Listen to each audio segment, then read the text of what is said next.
আসসালামু আলাইকুম। তো তোমাদের শুরু হয়ে গেল ইন্ডাস্ট্রিয়াল ইলেকট্রনিক্স ক্লাস, চতুর্থ অধ্যায়ের পার্ট 1 ক্লাসে তোমাদের সকলকে স্বাগত জানাচ্ছি। বরাবরের মতোই আমি আছি তোমাদের সাথে সাব্বির ভাইয়া। আচ্ছা দেখো, তো আমরা শুরু করি। হ্যাঁ দেখো, চতুর্থ অধ্যায় হচ্ছে অপারেশনাল অ্যাম্প্লিফায়ার। কি বললাম? অপারেশনাল অ্যাম্প্লিফায়ার, যেটাকে আমরা সংক্ষেপে অপ অ্যাম্প বলে থাকি। দেখো,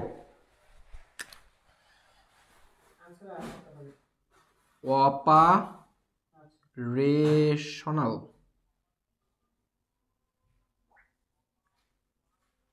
অ্যাম্প্লিফায়ার,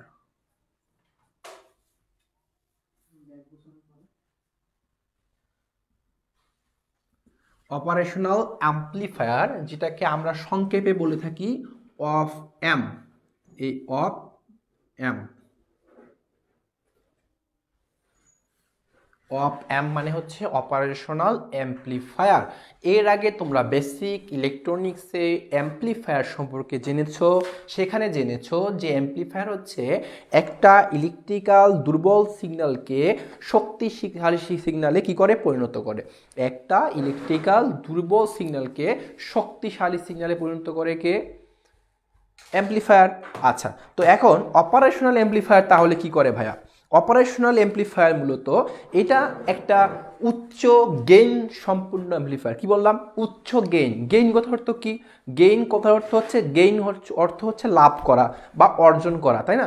তো তাহলে আমি কি বলতেছি যে অপারেশনাল অ্যাম্প্লিফায়ার একটি উচ্চ গেইন সম্পূর্ণ অ্যাম্প্লিফায়ার, এবং আমরা বলতে পারি যে ডাইরেক্ট কাপল ঋণাত্মক ফিডব্যাকযুক্ত একটি অ্যানালগ সিগন্যাল ডিভাইস।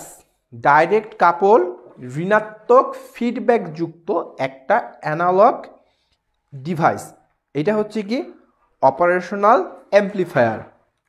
আচ্ছা, যা মূলত কি করে? যা মূলত দুর্বল ইলেকট্রিক্যাল সিগন্যালকে শক্তিশালী ইলেকট্রিক্যাল সিগন্যালে পরিণত করে এবং আরও বিভিন্ন প্রকার কাজ করে, যেমন বিভিন্ন প্রকার গাণিতিক কাজ করে থাকে। এখন প্রশ্ন হচ্ছে ভাই, গাণিতিক কাজটা আবার কী করে?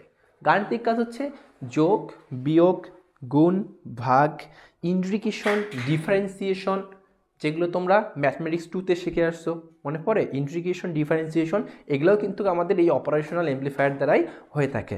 ঠিক আছে, তাহলে আমি আবার বলি অপারেশনাল অ্যাম্প্লিফায়ারটা কি। অপারেশনাল অ্যাম্প্লিফায়ারকে সাধারণত সংক্ষেপে অপ, ওপি, অপ, এখানে অ্যাম্প বলা হয়। হ্যাঁ, অপারেশনাল অ্যাম্প্লিফায়ারকে অপ অ্যাম্প বলা হয়। এবং এই অপারেশনাল অ্যাম্প্লিফায়ার হচ্ছে একটি উচ্চ গেইন সম্পূর্ণ ডাইরেক্ট কাপলড ফিডব্যাকযুক্ত একটি অ্যানালগ ডিভাইস। তাহলে কি বললাম? অপারেশনাল অ্যাম্প্লিফায়ার একটি উচ্চ গেইন সম্পূর্ণ ডাইরেক্ট কাপল ফিডব্যাকযুক্ত।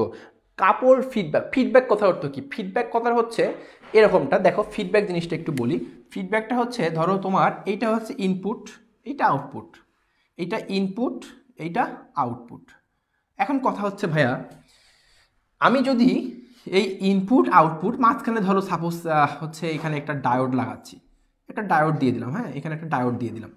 তো এটা হচ্ছে ইনপুট দিচ্ছ এখানে, ডায়োডের ভেতর দিয়ে এখানে আউটপুট। হ্যাঁ, আচ্ছা, তো এখন আমি যদি সরাসরি এইটাকে এইভাবে আউটপুটের সাথে সংযুক্ত করে দেই, তাহলে কেমন হবে? দেখো তো বিষয়টা, ইনপুটটা সরাসরি দেখো আউটপুটের সাথে সংযুক্ত, খেয়াল করো। তখন আমি এখানে যে সিগন্যালটা দেব, এই সিগন্যালটা আমার কি হবে? একটা বাইপথ, মানে হচ্ছে একটা বাইপাস পথের মাধ্যমে এইটাকেই জাস্ট ফিডব্যাক বলতে বোঝায়, যে ইনপুটের কিছু অংশ আউটপুটের সাথে সংযুক্ত অথবা আউটপুটের কিছু অংশ ইনপুটের সাথে সংযুক্ত। এই বিষয়টাকে বলা হয় ফিডব্যাক। আশা করি বুঝতে পারছো। তাহলে অপারেশনাল অ্যাম্প্লিফায়ার হচ্ছে উচ্চ গেইন সম্পূর্ণ ডাইরেক্ট কাপল ঋণাত্মক ফিডব্যাকযুক্ত একটি অ্যানালগ ডিভাইস, যা দুর্বল কোনো ইলেকট্রিক্যাল সিগন্যালকে শক্তিশালী ইলেকট্রিক্যাল সিগন্যালে পরিণত করে এবং বিভিন্ন প্রকার গাণিতিক অপারেশন, যেমন যোগ, বিয়োগ, গুণ, ভাগ, ইন্টিগ্রেশন, ডিফারেন্সিয়েশন, এভরিথিং, সব কিছু কী করা হয়? এই অপারেশনাল অ্যাম্প্লিফায়ারের সাহায্যে করা হয়। এখন প্রশ্ন হচ্ছে যে ভাইয়া, অপারেশনাল অ্যাম্প্লিফায়ারটা দেখতে কীরকম? অপারেশনাল অ্যাম্প্লিফায়ারটা দেখতে কীরকম? তো দেখো, অপারেশনাল অ্যাম্প্লিফায়ারটা দেখতে কীরকম সেটাই আমরা এবার এখন দেখব। এই যে খেয়াল করো,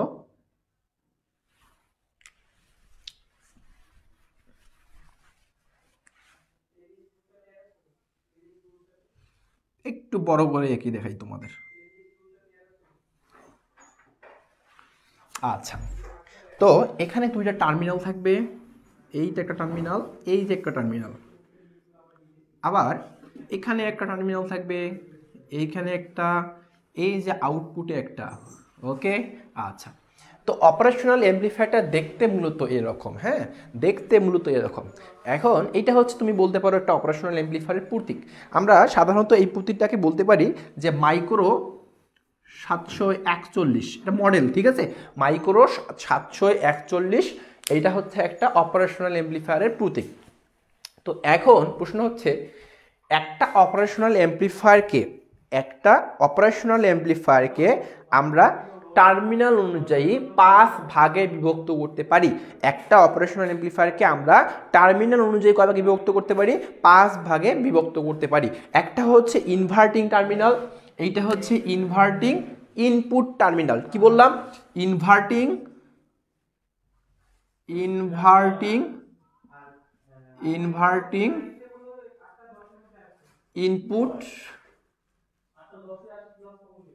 ইনপুট টার্মিনাল, হ্যাঁ, এইটা হচ্ছে ইনভার্টিং ইনপুট টার্মিনাল। আর এইটা হচ্ছে নন ইনভার্টিং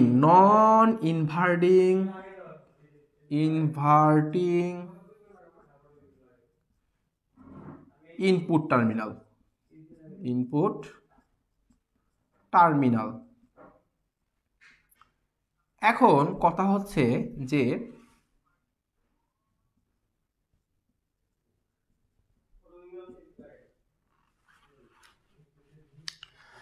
এইটা হচ্ছে ইনভার্টিং, এটা নন ইনভার্টিং। কিভাবে বুঝলাম ইনভার্টিং এবং নন ইনভার্টিং? এখানে লক্ষ্য করবা যে টার্মিনালের এই মাথায় মাইনাস থাকবে এবং যে টার্মিনালের এই মাথায় প্লাস থাকবে, যেটা প্লাস সেটা হচ্ছে নন ইনভার্টিং, আর যেটা মাইনাস সেটা হচ্ছে ইনভার্টিং। মাথায় রাখবা, যেটা মাইনাস সেটা হবে কি? ইনভার্টিং, আর যেটা প্লাস সেটাই হচ্ছে নন ইনভার্টিং। বুঝছো? দুইটা ইনপুট টার্মিনাল। আরো দুইটা টার্মিনাল দেখতে পাচ্ছ, এই যে একটা, এই যে একটা। এবং এখানে এই দুটো টার্মিনাল দিয়ে কি হয়? এই দুটো টার্মিনাল দিয়ে এই আমার যে অপারেশনাল অ্যাম্প্লিফায়ার দেখতে পাচ্ছ, এইটাকে কার্য উপযোগী করা হয় বাইরে থেকে একটা বাহ্যিক ভোল্টেজ দিয়ে। আমরা ডায়োডকে বাহ্যিক ভোল্টেজ দিয়েছিলাম কিভাবে? বায়াসিং করে, তাই না? তো ঠিক তেমনই এখানেও বাহ্যিক একটা ভোল্টেজ দিয়ে আমরা এটাকে কার্য উপযোগী করব। বিধায় আমরা এখানে দুইটা টার্মিনাল দেখতে পাচ্ছ, এইটা একটা টার্মিনাল এবং এইটা একটা টার্মিনাল। এই দুটো টার্মিনালের মধ্যে আমরা কি দিব? বাইরে থেকে ভোল্টেজ দিব এটাকে কার্য উপযোগী করার জন্য। তো এইটা হচ্ছে প্লাস ভিসিসি ভোল্টেজ দিব এখানে, আর এখানে মাইনাস ভিসিসি ভোল্টেজ দিব। বুঝতে পারছো? আচ্ছা, এবং এখানে এইটা হচ্ছে আমাদের আউটপুট টার্মিনাল। কি এটা? Output terminal. ওকে, আচ্ছা, ঠিক আছে। তার মানে তোমরা এতক্ষণ বুঝলা যে অপারেশনাল অ্যাম্প্লিফায়ারটা আসলে কি, এটা দেখতে কি রকম, এর টার্মিনাল কয়টা, টার্মিনালগুলোর নাম কি কি, এতটুকু জানতে পারছো। ঠিক আছে, আচ্ছা। তো আমরা রচনামূলক প্রশ্নের জন্য অথবা একটা সংক্ষিপ্ত প্রশ্নের জন্য, এটা রচনামূলকও আসতে পারে, সংক্ষিপ্ত আসতে পারে। তো যদিও বা তোমরা দেখতে পাচ্ছ যে পার্ট 1 দেয়া, তার মানে এরপরে আরেকটা পার্ট হবে এই অধ্যায়ের। আমি চাইলে একটা ক্লাসই শেষ করতে পারি, বাট আজকে কেন যেন মনে হচ্ছে যে আজকে একটু বেশি পড়াবো না, একটু অল্প পড়াবো। কারণ এর আগের ক্লাসটা তোমাদের একটা বড় ভাইয়ের ক্লাস ছিল, তোমাদের হচ্ছে 5th সেমিস্টার ইলেকট্রিক্যালের, তাদের ক্লাস নিয়েছি। তো সেখানে প্রচুর পরিমাণে আমি একটু বক করছি, বেশি কথা বলছি, বিধায় আমার খুব একটা এনার্জি কাজ করছে না। বিধায় আমি চেষ্টা করব যতটুকু পারি আজকের এই পার্টে দেখানোর, পরবর্তী আগামী পার্টে এই অধ্যায় শেষ। আচ্ছা, তো এখন আমরা দেখো, এখন যে প্রশ্নটা নিয়ে আমরা আলোচনা করব সেই প্রশ্নটা হচ্ছে ইনভার্টিং অপারেশনাল অ্যাম্প্লিফায়ারের মূলনীতি। ইনভার্টিং অপারেশনাল অ্যাম্প্লিফায়ারের মূলনীতি।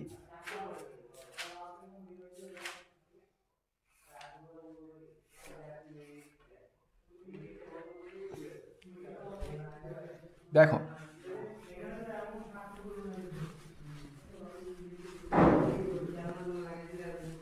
আচ্ছা, আরেকটা বিষয় বলি। দেখো, এই যে এখানে যে অপারেশনাল অ্যাম্প্লিফায়ারগুলো আছে, এই অপারেশনাল অ্যাম্প্লিফায়ারগুলো কিন্তু আমরা, তোমার নাম শুনেছো না, আইসি নাম শুনেছো? আইসি নাম শুনেছিলে না? আইসি। আইসি কথা অর্থ কি? আইসি কথা অর্থ হচ্ছে ইন্টিগ্রেটেড সার্কিট বা ইন্টিগ্রেটেড চিপও বলা হয়, ঠিক আছে? আইসি বলা হয় ইন্টিগ্রেটেড সার্কিট। তো ইন্টিগ্রেটেড সার্কিট বলা হচ্ছে কাকে? একটা আইসিকে। আইসি দেখতে কীরকম? আইসি দেখতে অনেকটা এরকম, তোমরা অনেকেই দেখছো, অনেকেই হয়তো দেখো নাই। দেখো এরকম একটা তোমাদের এই ডিভাইসটার গায়ে কি থাকবে? অসংখ্য কয়েকটা পিন থাকবে, যে পিনগুলো দিয়ে একটা ফ্রেমের মধ্যে এটা আটকানো থাকে, ঠিক আছে? তাহলে এগুলো হচ্ছে পিন বা কাটা, যে কাটাগুলো বা যে ফ্রেম পিনগুলো দিয়ে এই আইসিটা একটা সার্কিটের মধ্যে বসানো থাকে, ঠিক আছে? আচ্ছা, তো এইটা হচ্ছে একটা আইসি। এই আইসিটা তৈরি হয় বা এই আইসির ভেতরে কি থাকে জানো? এই আইসির ভেতরে সেই অপারেশনাল অ্যামপ্লিফায়ারটা থাকে। সেই অপারেশনাল অ্যামপ্লিফায়ারটা এই আইসির ভেতরে থাকে। সেটা কিভাবে? প্রশ্ন হতে পারে যে ভাইয়া সেটা কিভাবে? ধরো যে এটা হচ্ছে সেই অপারেশনাল অ্যামপ্লিফায়ার। আচ্ছা, তো এইটা হচ্ছে, দেখো খেয়াল করো, এখানে একটা টার্মিনাল বের হবে, এইটা একটা টার্মিনাল, এই দেখো খেয়াল করো। আবার এই যে আউটপুট, আউটপুট থেকে একটা টার্মিনাল। তাহলে একটা বিষয় খেয়াল করো। আচ্ছা, দেখতে পাচ্ছ একটা আমি অপারেশনাল অ্যামপ্লিফায়ারকে ভেতরে ঢুকাই দিছি। আবার খেয়াল করো, আবার একটা অপারেশনাল অ্যামপ্লিফায়ারকে ঢুকাই দিই ভেতরে। এই যে অপারেশনাল অ্যামপ্লিফায়ারকে ঢুকাই দিলাম,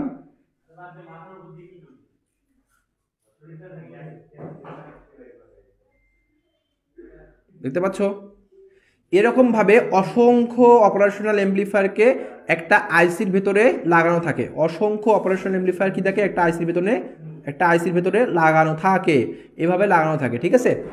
এরকম অনেক অপারেশনাল অ্যামপ্লিফায়ার একটা আইসির ভেতরে থাকে। আচ্ছা, তো এক কথায় মানে অপারেশনাল অ্যামপ্লিফায়ার দিয়েও আইসি তৈরি করা যায়, ঠিক আছে? আইসি তৈরি করা হয় আর কি। আচ্ছা, একটু জাস্ট বেসিক তোমাদের ধারণা দিয়ে রাখলাম যে এই আইসির ভিতরে কি আছে, এগুলো বুঝতে পারতেছো আশা করি। আচ্ছা, তো দেখো এখন আমরা একটা সংক্ষিপ্ত কোশ্চেন অথবা একটা রচনামূলক কোশ্চেনের জন্য আমরা যেটা পড়ব সেটি হচ্ছে, প্রশ্নটা এরকম। প্রশ্নটা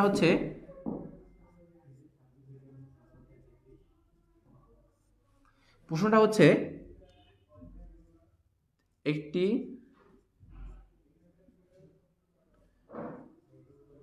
ইনভার্টিং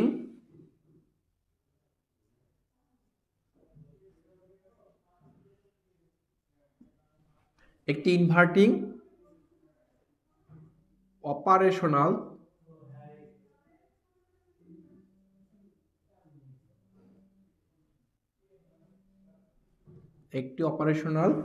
ইনভার্টিং টার্মিনাল অপারেশনাল, বা এক কথায় একটি ইনভার্টিং অপারেশনাল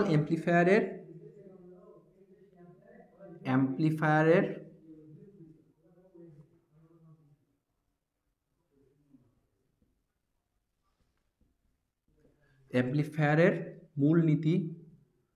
মূলনীতি চিত্রসহ বর্ণনা করো। হ্যাঁ, বর্ণনা করো। আচ্ছা, দেখো তো একটি ইনভার্টিং অপারেশনাল অ্যামপ্লিফায়ারের মূলনীতি চিত্রসহ বর্ণনা করো। তার মানে এইখানে যে কাজটা ঘটবে আসলে এই অপারেশনাল অ্যামপ্লিফায়ারের মধ্যে, সেই কাজটার সব থেকে বেশি গুরুত্বপূর্ণ বিষয় বহন করবে ইনভার্টিং টার্মিনাল। মানে এক কথায় গুরুত্বপূর্ণ ভূমিকা পালন করবে ইনভার্টিং টার্মিনাল। ইনভার্টিং টার্মিনালটা আমরা দেখেছিলাম কিছুক্ষণ আগে, আমি বলেছিলাম যে এটা ইনভার্টিং টার্মিনাল, এটা নন ইনভার্টিং টার্মিনাল। আচ্ছা দেখো, তো এখন আমরা ঠিক একটা, এটা হচ্ছে মাইক্রো 741 একটা কি অপারেশনাল অ্যামপ্লিফায়ার। এই অপারেশনাল অ্যামপ্লিফায়ারের মধ্যে ধরলাম যেটা মাইনাস সেটা ইনভার্টিং টার্মিনাল এবং যেটা প্লাস সেটা নন ইনভার্টিং টার্মিনাল। আচ্ছা, যেহেতু বলছে যে এখানে ইনভার্টিং টার্মিনাল এর মূলনীতি বলছে, সেহেতু আমরা এই নন ইনভার্টিং টার্মিনালটাকে গ্রাউন্ডিং করব। মনে রাখবা যেটার কথা বলবে তার অপরটা গ্রাউন্ডে যাবে। হ্যাঁ, আচ্ছা, গ্রাউন্ডে করে দিলাম, ঠিক আছে? গ্রাউন্ডের সাথে সংযুক্ত করলাম। আচ্ছা, তো এটাকে গ্রাউন্ডের সাথে সংযুক্ত করলাম। আচ্ছা, আর এখানে দেখো এটা হচ্ছে কি, এই টার্মিনালটা হচ্ছে আমার কি টার্মিনাল? নন ইনভার্টিং টার্মিনাল, আর এইটা হচ্ছে ইনভার্টিং টার্মিনাল। সো এই ইনভার্টিং টার্মিনালের মধ্যে আমরা একটা রেজিস্ট্যান্স সংযুক্ত করব। সেই রেজিস্ট্যান্সটা হচ্ছে দেখো কি, ইনপুট রেজিস্ট্যান্স, কি রেজিস্ট্যান্স? Input resistance. এবং এখানে আমরা ভোল্টেজ দিব ইনপুট ভোল্টেজ, ঠিক আছে? আচ্ছা, তো এখানে আমরা ভোল্টেজ দিচ্ছি ইনপুট ভোল্টেজ, এখানে রেজিস্ট্যান্স হচ্ছে ইনপুট রেজিস্ট্যান্স, এবং এখানে এর মধ্য দিয়ে যে কারেন্টটা প্রবাহিত হবে সেই কারেন্টটা হবে ইনপুট কারেন্ট। কি কারেন্ট? Input current. এতটুকু আশা করি বুঝতে পারতেছো। এবং এখান থেকে আমরা একটা আউটপুট পাবো, এখানে আমরা বলতেছি এটা ভি আউট, ঠিক আছে? আউটপুট। এবং এখানে একটা ফিডব্যাক চ্যানেল থাকবে বা ফিডব্যাক পথ থাকবে। কি থাকবে? ফিডব্যাক পথ। এবং এই ফিডব্যাক পথের মধ্যে একটা রেজিস্ট্যান্স থাকবে, এই যে রেজিস্ট্যান্স দিয়ে দিলাম। এই ফিডব্যাক পথটা কার সাথে সংযুক্ত? আউটপুটের সাথে সংযুক্ত, ইনপুট থেকে আউটপুটের সাথে সংযুক্ত। কিছুক্ষণ আগে বলেছিলাম যদি ইনপুটের কিছু অংশ আউটপুটে যায় আবার আউটপুটের কিছু অংশ ইনপুটে আসে তাহলে সেটা কি হবে? সেটা হচ্ছে আমার ফিডব্যাক চ্যানেল বা ফিডব্যাক পথ। ওকে, এখানে যে রেজিস্ট্যান্সটা দেখতে পাচ্ছ এই রেজিস্ট্যান্সটা হচ্ছে আরএফ। কথার অর্থ হচ্ছে, বলতো কি আরএফ মানে? ফিডব্যাক রেজিস্ট্যান্স, তাই না? আচ্ছা, তো এবার খেয়াল করো, এবার হচ্ছে আমরা যেটা করব এখানে একটা মানে এখানে মেইনলি আমরা একটা সমীকরণ দাঁড় করাবো, যে সমীকরণটা হচ্ছে ভোল্টেজ গেইনের সমীকরণ। কি সমীকরণ?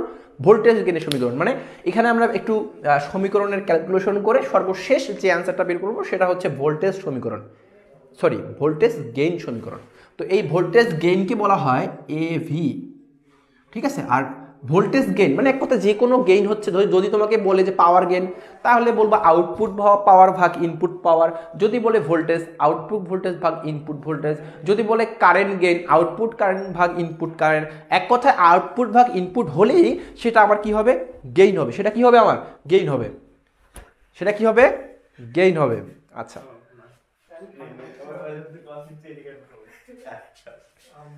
আচ্ছা তোমাদের ভাইয়েরা সেলফি নিচ্ছে, আমি একটু পোস্ট দেই। হ্যাঁ, এখানে ওকে,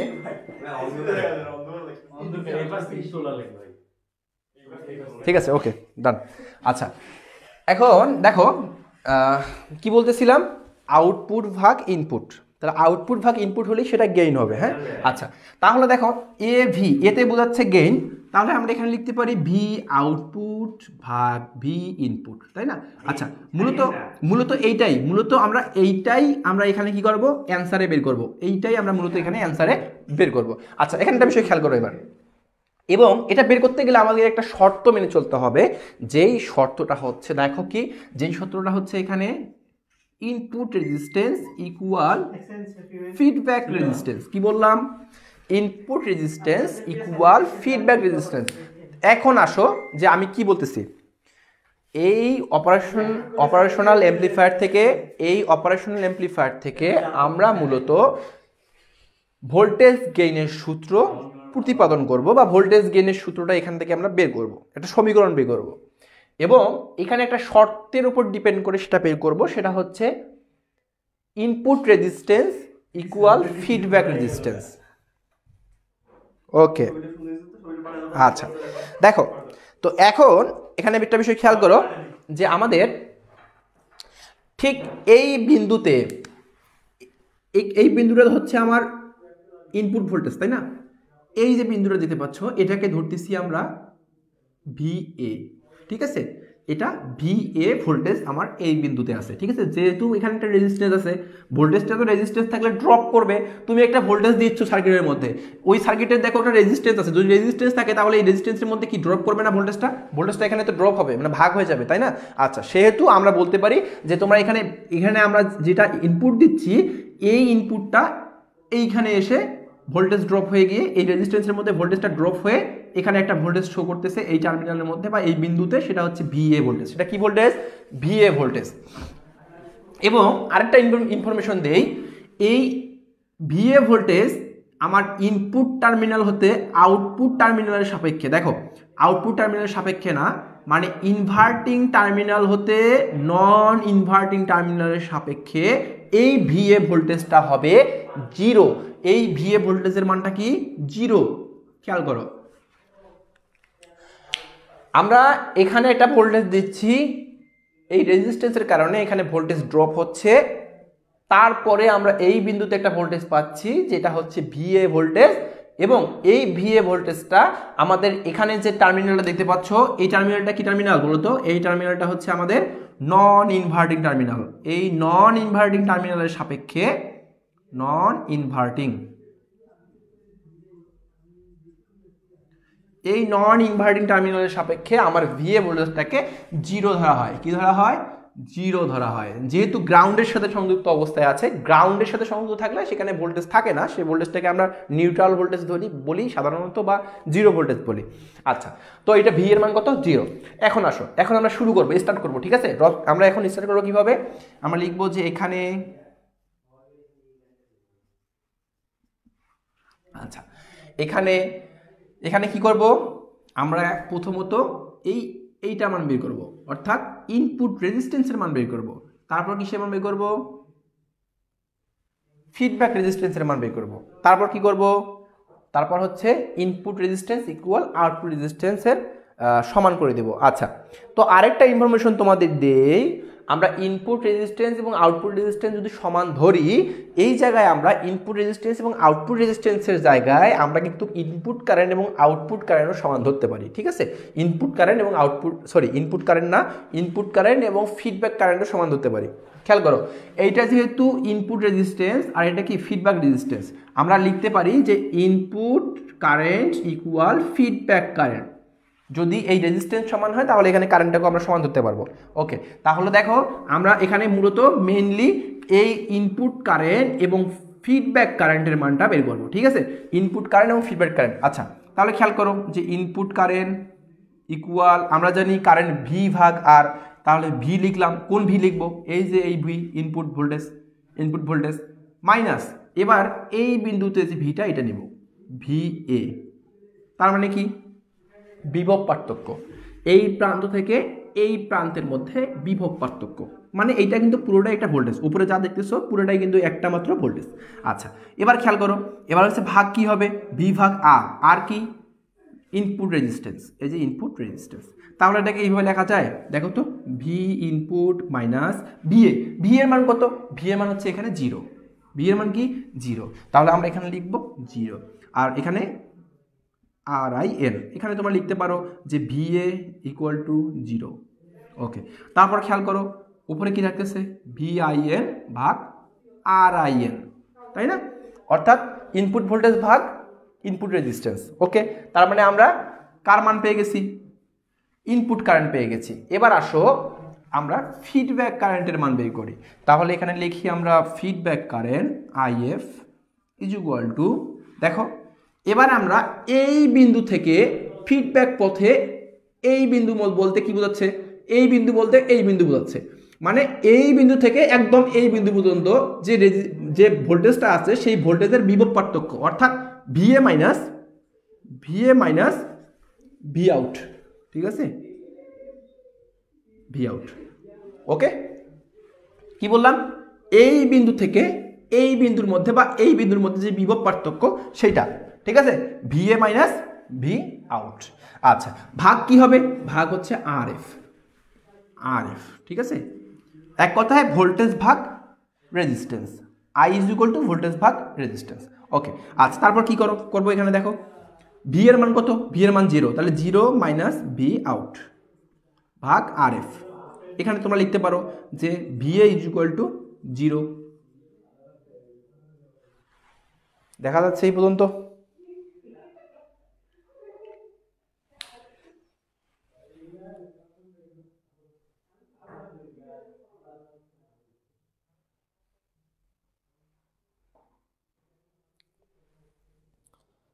আচ্ছা, তারপর দেখো এখন এটার মান কি আসতেছে? এটার মান আসতেছে এরকমটা, দেখো সামনের জিরোটা যদি বাদ দেই, এক কথা সামনের যদি আমরা জিরোটা বাদ দেই তাহলে মাইনাসটা সামনে আসতেছে, দেখো এই যে মাইনাস এইটা থাকতেছে, তাই না? মাইনাস এই মানটা। আচ্ছা, তো আমি কি বলেছিলাম? আমাদের শর্ত কি? আমাদের বের করতে হবে কি? আমাদের বের করতে হবে এইটা, অর্থাৎ ভোল্টেজ গেইনের মানটা আমাদের বের করতে হবে। এখান থেকে আমাদের ভোল্টেজ গেইনের মানটা বের করতে হবে, এইটাই আমাদের শর্ত, তাই না? আচ্ছা, তাহলে এবার ভোল্টেজ গেইনের মানটা কীভাবে বের করবো? এই আমরা এই কন্ডিশন অনুযায়ী, দেখো এখানে কন্ডিশন কি? শর্ত মতে I in equal I F, তাহলে এখানে আই ইন এর মান কি? আই ইন এর মান হচ্ছে ভি ইন ভাগ আর ইন ইকুয়াল আইএফ এর মান কি মাইনাস ভি আউট ভাগ আর এফ। আচ্ছা, তো দেখো আমরা কি বের করব, আমরা হচ্ছে কিন্তু এখানে এই মানটা বের করব ভি আউট ভাগ ভি ইন। তাহলে এখানে আমরা এই ভি আউটটাকে এদিকে নিয়ে আসি, সমানের এদিকে নিয়ে আসি, সমানের এদিকে নিয়ে আসলে এটা নিচে যাবে, হ্যাঁ ভি আউটটা নিচে গেল, ঠিক আছে। আচ্ছা, আর উপরে ভি ইন থাকলো, ঠিক আছে, ইকুয়াল এখানে মাইনাস থাকলো আর এই আর আই এনটা অর্থাৎ ইনপুট রেজিস্ট্যান্সটা উপরে গেল আর নিচে যেটা আছে অর্থাৎ ফিডব্যাক রেজিস্ট্যান্সটা নিচেই থাকলো। আচ্ছা, এবার সর্বশেষ অতএব দেখো তো, অতএব আমরা যদি এই পক্ষ উল্টায় দেই আবার এই পক্ষেও উল্টায় দেই, অর্থাৎ হরেরটা যাবে লবে, লবেরটা আসবে হরে, তাহলে ভি আউট ভাগ V in equal minus R F ভাগ আর ইন। এইটা হচ্ছে আমার অ্যান্সার, ঠিক আছে, শেষ। এইটাই হচ্ছে ভোল্টেজ গেইন, বুঝছো?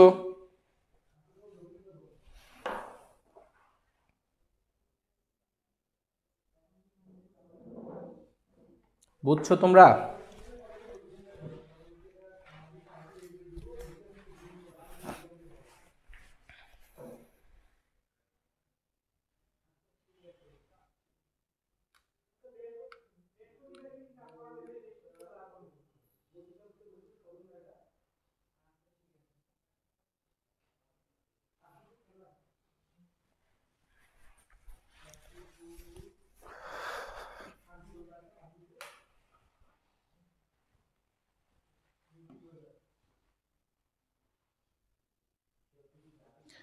কিরে, বুঝছো কিনা একটু বলবা?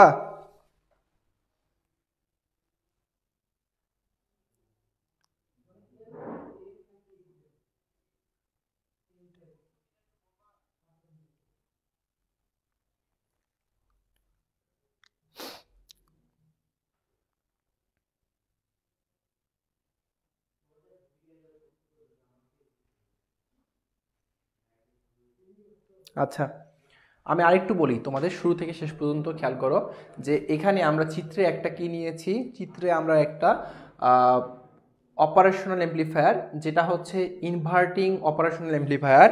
সেই ইনভার্টিং অপারেশনাল অ্যাম্প্লিফায়ারের একটা সার্কিট নিয়েছি, যে সার্কিটের মধ্যে আমরা কি করেছি, ইনপুট যে ইনভার্টিং টার্মিনাল ছিল সেই ইনপুট ইনভার্টিং টার্মিনালের মধ্যে একটা ইনপুট রেজিস্ট্যান্স সংযুক্ত করেছি এবং সেই ইনপুট রেজিস্ট্যান্সের মধ্যে আমরা একটা প্রান্তে আবার কি করেছি, ফিডব্যাক রেজিস্ট্যান্সের সাহায্যে একটা ফিডব্যাক পথ তৈরি করেছি, যেটা আমাদের আউটপুট ভোল্টেজের সাথে বা আউটপুটের সাথে সংযুক্ত, এবং যেটা নন ইনভার্টিং টার্মিনাল সেটা সরাসরি গ্রাউন্ডের সাথে সংযুক্ত, অর্থাৎ আর্থিং করা আর কি যেটা। আচ্ছা, তো এখানে আমাদের একটা শর্ত অনুযায়ী সেটা কি বের করতে হবে, অ্যান্সার বের করতে হবে শর্ত অনুযায়ী একটা, সেই শর্তটা হচ্ছে ইনপুট কারেন্ট সমান ফিডব্যাক কারেন্ট, আর যে অ্যান্সারটা বের করতে হবে সেটা হচ্ছে এভি অর্থাৎ voltage gain equal output voltage ভাগ ইনপুট ভোল্টেজ, ঠিক আছে। তো এখানে আমরা প্রথমত কি করব, যেহেতু শর্ত এটা আমাদের মানতে হবে, তো এই শর্ত অনুযায়ী প্রথমে ইনপুট কারেন্টের মান বের করব, তারপর ফিডব্যাক কারেন্টের মান বের করব। তো এখানে আমাদের প্রথমে কি করছি, এখানে ইনপুট কারেন্টের মান বের করছি, input current is equal two V ভাগ আর, উপরে ভি হচ্ছে বিভব পার্থক্য, এই পয়েন্ট এবং এই পয়েন্টের মধ্যে বিভব পার্থক্য, এই পয়েন্ট হচ্ছে ভি ইনপুট আর এই পয়েন্ট হচ্ছে V A. So V input থেকে ভি এটা বিয়োগ করে দেব, এটা হচ্ছে বিভব পার্থক্য, ভাগ কি হবে রেজিস্ট্যান্স, মানে এক কথায় ভি ভাগ আর যে সূত্র। আচ্ছা, এখানে ভি এর মানটা হবে 0।